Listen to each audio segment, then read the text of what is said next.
Hey guys, it's Dave again from GuitarBreakdown.com, and today I'm going to break down a Paul Gilbert solo off of his Mr. Big song called Wind Me Up.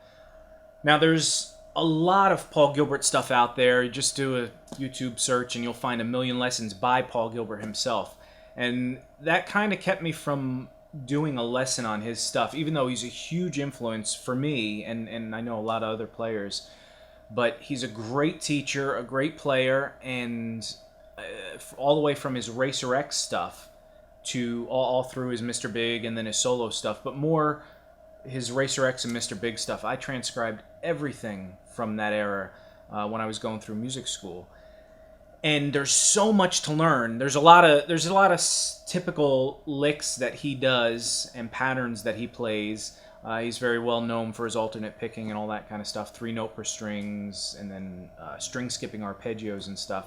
So I wasn't going to do a lesson on any of that stuff, even though I'd love to, but there's just so much stuff of just him teaching that kind of stuff that I think it'd be redundant and you wouldn't need that. But what I haven't seen are lessons on the Mr. Big solos. I've seen some people play them and do a really good job of it, but I've never seen anybody actually break it down note for note and actually explain what's going on. Now, a lot of it's straightforward, like Dorian or Mixolydian, but there are certain things that happen. And in this solo particularly, I wanted to talk about his way of combining scales. It's kind of a unique approach. A lot of players do it, but he thinks of it in a certain way, and I wanted to discuss that. So we're actually going to go through this solo note for note, but really quickly. And I know I say this a lot, kind of like a politician. I promise one thing and never deliver, but I'm really going to try and walk through this quickly and then get to the two specific things that I really wanted to talk about, and one being that combining two scales to make your own unique scale. So I hope you enjoy this, and I'll be back with the lesson in a second. Thanks. Alright guys, let's start this lesson the way I usually try and start these lessons, which is talking about the chords that are being played under the solo. I think this gives a really good foundation for what's going on. If you don't really examine that, then you just have a bunch of licks and you really don't know where they can be used. So this song starts, it's all in the key of E major, and the main riff goes like this.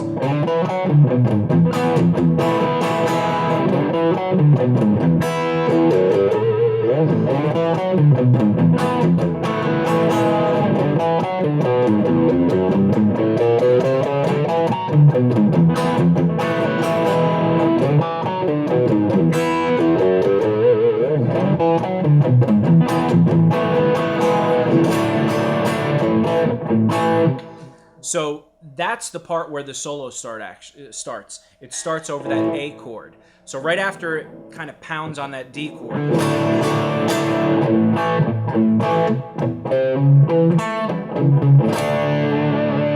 So it's just really just an A chord.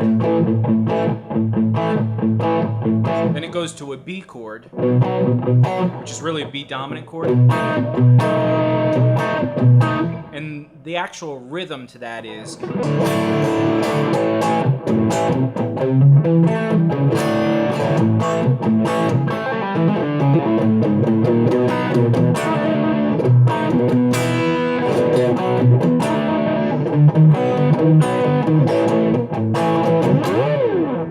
or something like that. But basically it's really just going from the A chord to the B chord. And the solo really does a great job of outlining those two chords. And like I said, we're going to get into the one scale part where he actually combines two scales which essentially is really only changing one note to combine those scales. So the solo starts out with banging on those D chord, on that D chord. Then it goes,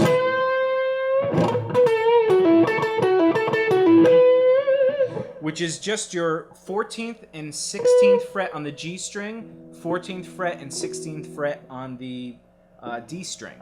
So that's the G and D string, 14th and 16th fret, and it's coming out of your, which looks like F sharp minor pentatonic, but it's also A major pentatonic, which is what's going on because it's being played over an A chord.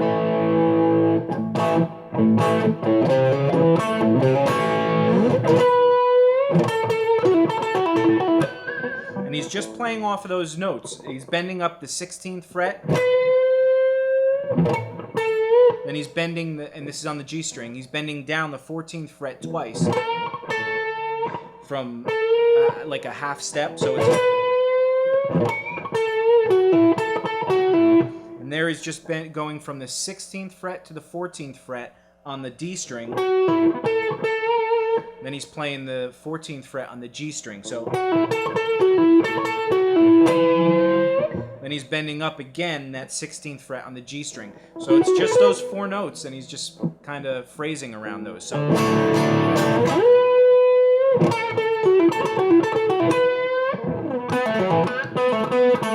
So here, again, he moves that whole pattern down an octave. So now he's playing that A major pentatonic down here. And again, he's riding on that G and D string, this time on the 4th fret to the 2nd fret and the 4th fret to the 2nd fret on the D string. So you have...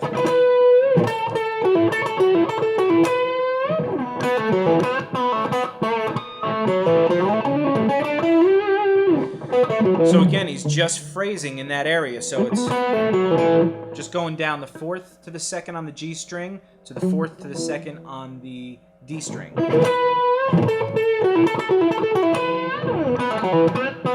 And there he just bends up a half step and pulls off. That's on the G string.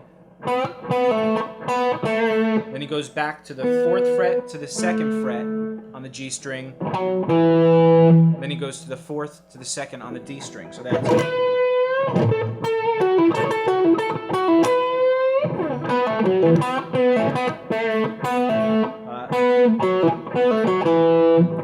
then he just walks down from the 4/2, 4/2 on the G and D string. And this is where he goes to the...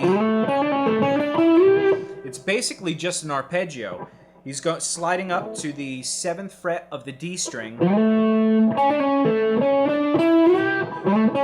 Then he hammers on the G string from the 6th fret to the 7th fret, back to the 6th fret. So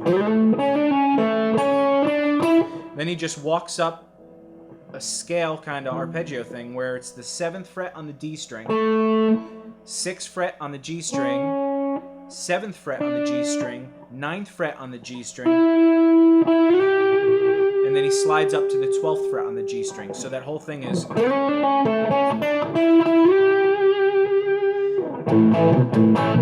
And all that was over the... it was all over the A chord.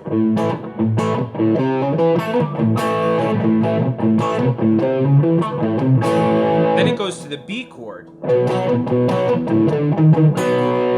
Now, before we move into that B section, what works so well, again, this is all A major pentatonic.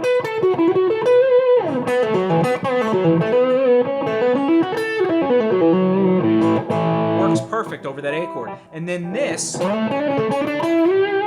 really outlines the dominant 7. Because what it's doing is that first note is an A note. It's the root note. Then it has the C sharp, which is the major third. That gives you that dominant sound. And then it goes to the 4th to the 5th, which is the D and the E note, and it slides up to that G note, which is the dominant 7, which is the flat 7. So now you have the root, the major third, and the flat 7. And that's what really makes... Those are all the tones of your dominant 7 chord. So it just outlines that.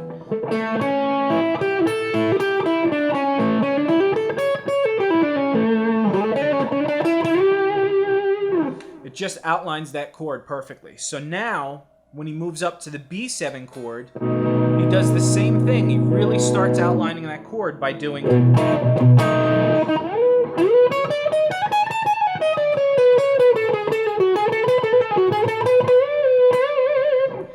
And this, he slides into the B note on the G string. So the 16th fret of the G string.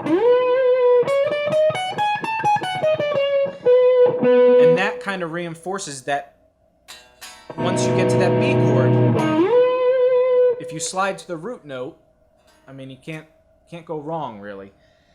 So let me just walk through this lick real quick, and then we'll discuss what's going on, because this is actually the section that I really want to talk about, which is combining 2 scales.